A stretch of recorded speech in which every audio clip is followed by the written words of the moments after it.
Hello students, welcome back to Eco of Knowledge. আজিৰ এই ভিডিঅ'টোত আমি ঈশানোদয় স্কলাৰশ্বিপৰ সম্পূৰ্ণ বিষয় আলোচনা কৰিম। যেহেতু তোমালোকে ইতিমধ্যে এইচএছ পাছ কৰিলা, অৰ্থাৎ এইচএছ পাছ কৰি তোমালোকে উচ্চ শিক্ষালৈ তোমালোকে এতিয়া ঢাপনি মেলিলা।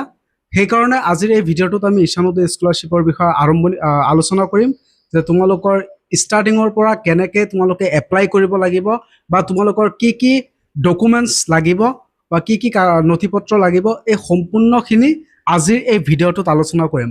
আৰু ময়ো পাইছোঁ, মই কিমান টকা পাইছোঁ বা কিমান কি, সেই গোটেইখিনি বিষয়ে আজিৰ এই ভিডিঅ'টোত আলোচনা কৰিম।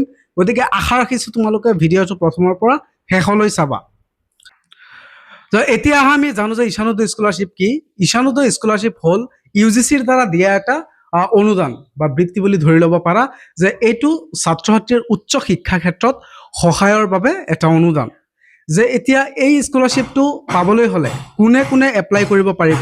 প্ৰথমে তোমাৰ এবিলিটি হ'ব লাগিব, তোমাৰ এইচএছ পাছ হ'ব লাগিব, প্লাছ তোমাৰ এইচএছ চাৰ্টিফিকেট লাগিব, আৰু তুমি যদি উচ্চ শিক্ষা তোমাৰ ৰেগুলাৰ কোৰ্চত তোমাৰ ল'ব লাগিব, অৰ্থাৎ ৰেগুলাৰ তুমি কলেজ যাব লাগিব।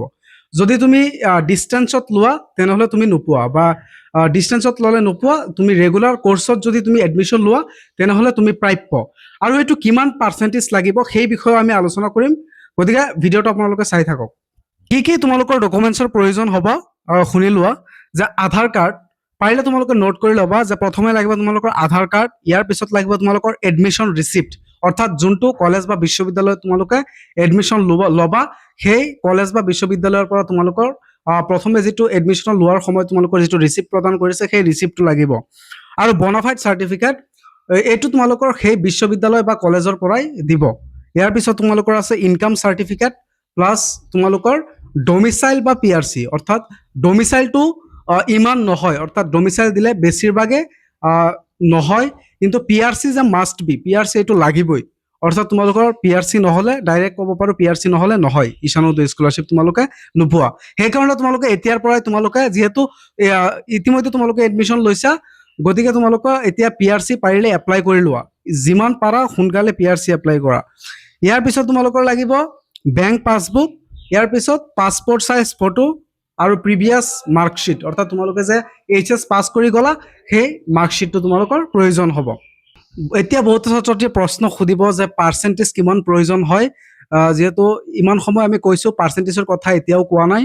যে পাৰ্চেণ্টেজ তোমালোকে 60, এতিয়া যিহেতু টাফ, বহুত কম্পিটিশ্যন হয়, বহুত টাফ হয়, সেইকাৰণে তোমালোকৰ 60+ সকলোৱে এপ্লাই কৰিব পাৰিবা, বা 50+ এপ্লাই কৰিব পাৰিবা, একো নাই।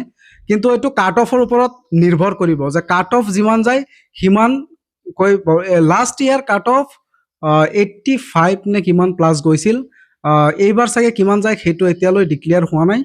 গতিকে আবেদন কৰিবা তোমালোকে, একো প্ৰব্লেম নাই, সকলোৱে আবেদন কৰিবা।